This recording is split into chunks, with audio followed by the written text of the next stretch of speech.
Assalamualaikum warahmatullahi wabarakatuh. Perkenalkan, nama saya Tetri Putri Siregar, NPM 22140151, 6D PGST. Di sini saya akan membacakan rangkuman saya mengenai konsep dasar seni tari untuk memenuhi tugas mata kuliah saya, Pendidikan Seni Tari.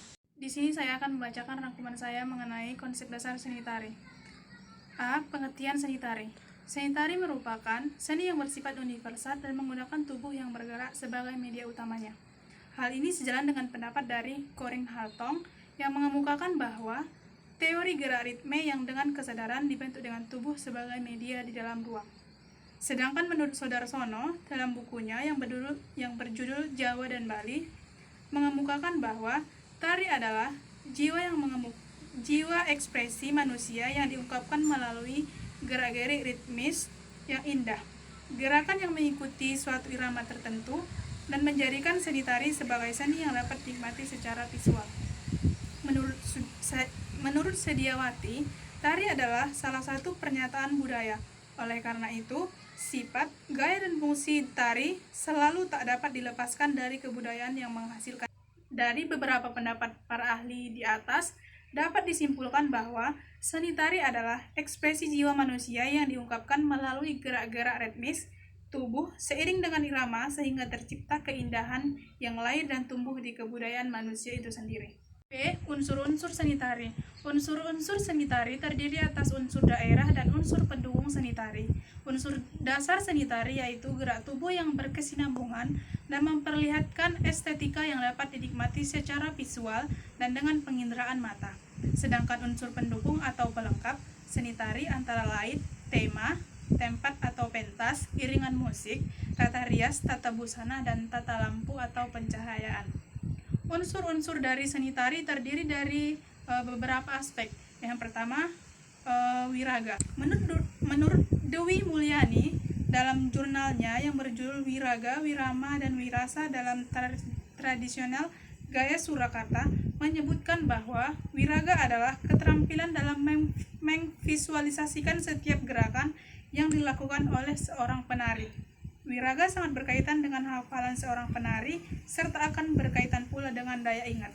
B. Wirama. Wirama dalam seni tari memiliki arti bahwa dalam menari, gerak tubuh penari harus sesuai dengan irama yang digunakan. Wirama meliputi irama gerak tari, irama gending atau iringan tari, dan ritmik gerak tari. Selain itu, wirama dalam tari sangat erat dengan emosi atau jiwa sebagai pengunggah perasaan. Jadi, antara irama dan gerak tari haruslah berkesinambungan, sehingga pesan yang ingin disampaikan dapat diterima dengan baik oleh penonton. C. Wirasa. Dalam seni tari, wirasa memiliki maksud bahwa penari harus bisa menyampaikan pesan ataupun perasaan yang ingin disampaikan melalui gerakan atau ekspresi saat menari. Adapun unsur-unsur pelengkap tari ada 6, yaitu sebagai berikut. Yang pertama, tema. Tema adalah ide dasar atau pokok pikiran. Tema diartikan dengan gagasan utama yang disajikan. Dalam kesenian tari pula, tema biasanya diangkat dari pengalaman seniman tari yang diteliti kemudian dituangkan dalam bentuk gerakan tari. Yang kedua, tempat atau pentas. Tempat pentas adalah satu unsur pendukung paling penting dalam menampilkan seni tari. Di Indonesia, tempat seni tari biasanya disesuaikan dengan tema tari yang dibawakan. C. Iringan musik. Menurut Charles mengatakan bahwa pada zaman prasejarah, andai kata musik dipisahkan dari tari, maka musik itu tidak memiliki nilai artistik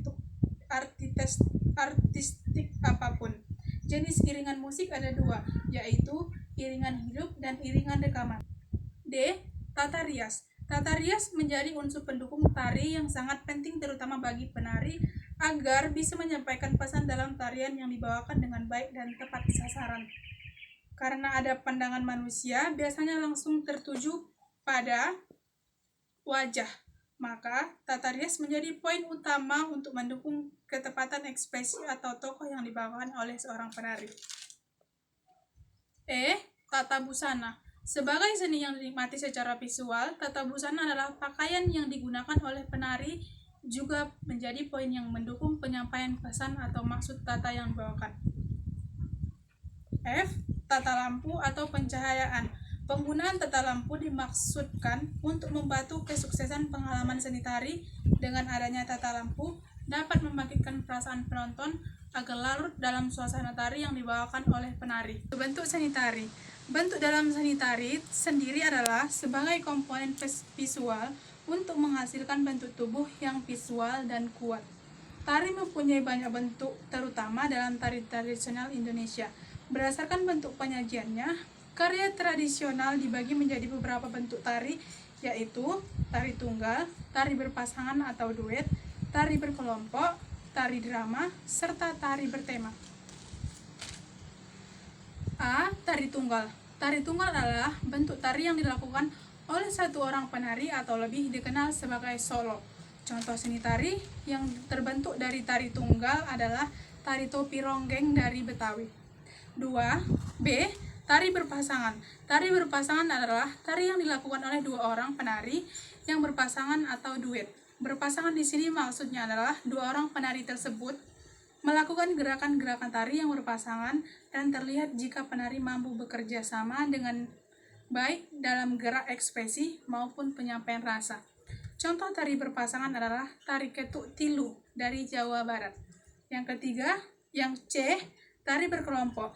Tari berkelompok adalah bentuk tari yang dilakukan oleh lebih dari dua orang penari. Bentuk tari berkelompok biasanya digunakan untuk pertunjukan yang dilakukan di tempat pentas yang besar atau untuk acara-acara besar. Contoh tari kelompok yaitu tari Saman dari Aceh. D. Drama tari. Drama tari adalah bentuk yang menggabungkan seni tari dan seni drama. Drama tari biasanya disajikan dengan mengikuti cerita secara utuh maupun sebagian yang di dalamnya terdapat struktur dramatik atau susunan adegan tari kisah tertentu dan terdapat pesan-pesan luhur di dalamnya. Selain bentuk tari berdasarkan penyajiannya, juga terdapat bentuk tari berdasarkan pola gerakan, yaitu tari tradisional dan tari kreasi. Tari tradisional adalah suatu kebiasaan atau warisan yang turun-temurun dan dari leluhur dan masih dilakukan hingga saat ini. Jadi, tari tradisional dapat diartikan sebagai seni tari yang diwariskan oleh leluhur kita dan masih eksis sampai sekarang. B. Tari kreasi. Tari kreasi adalah bentuk tari dari pengembangan dari tari tradisional. Menurut Sudarsono, tari kreasi adalah suatu bentuk garapan atau karya tari setelah bentuk-bentuk tradisional hidup berkembang cukup lama di masyarakat. Ini berarti tari kreasi adalah tari yang koreografinya masih berpijak pada tradisional atau sebagai pengembangan pola-pola yang sudah ada. D. Fungsi seni tari. Anthony mengkategorikan fungsi tari menjadi 6, yaitu yang pertama, tari sebagai refleksi dan validasi organisasi sosial. Yang kedua, tari sebagai alat untuk upacara keagamaan maupun aktivitas sekuler. Yang ketiga, tari sebagai aktivitas kreatif. Dan yang keempat, tari sebagai ungkapan kebebasan rasa. Kelima, tari sebagai ungkapan keindahan ataupun aktivitas keindahan itu sendiri. Dan yang keenam, tari sebagai refleksi dari pola perekonomian. Sedangkan menurut Jasuli, fungsi tari digolongkan menjadi 4 bagian, yaitu tari sebagai upacara, yang kedua, tari sebagai hiburan, yang ketiga, tari sebagai pertunjukan, dan yang keempat, tari sebagai media pendidikan. Demikianlah isi rangkuman saya mengenai konsep dasar seni tari. Saya akhiri dengan wassalamualaikum warahmatullahi wabarakatuh.